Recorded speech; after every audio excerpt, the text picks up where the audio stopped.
ওদিকে বাক্সার মুসলপুরের বাগড়ি বাড়িতে চাঞ্চল্যকর ঘটনা। প্রেমের প্রস্তাব প্রত্যাখ্যান করায় এক তরুণীকে আক্রমণ, এক যুবকের বিরুদ্ধে আক্রমণের অভিযোগ। জানা গিয়েছে, প্রেমের প্রস্তাব প্রত্যাখ্যান করায় সোমনাথ হালুই নামে ওই তরুণীর উপর চড়াও হয়। শুধুমাত্র তরুণীকেই নয়, তার পরিবারের সদস্যদের উপর হামলা চালায় সোমনাথ।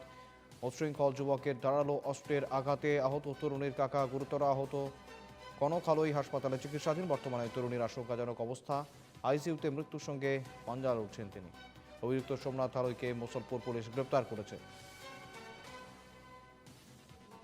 সোমনাথ হালুই নামৰ যিজন অপৰাধী, তেখেতে হালুই নামৰ যোনজন ছোৱালী, আপোনালোকে দেখিছে তেখেতক, অৱস্থা একেবাৰে সংকটজনক।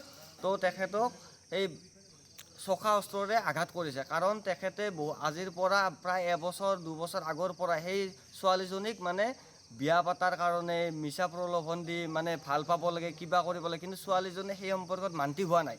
তো মান্তি নোহোৱাৰ কাৰণে তেখেতৰ সেই বিকাৰত এই ছোৱালীজনীক আজি এই চকা অস্ত্ৰৰে তেখেতে আঘাত কৰি এই অৱস্থা কৰিছে।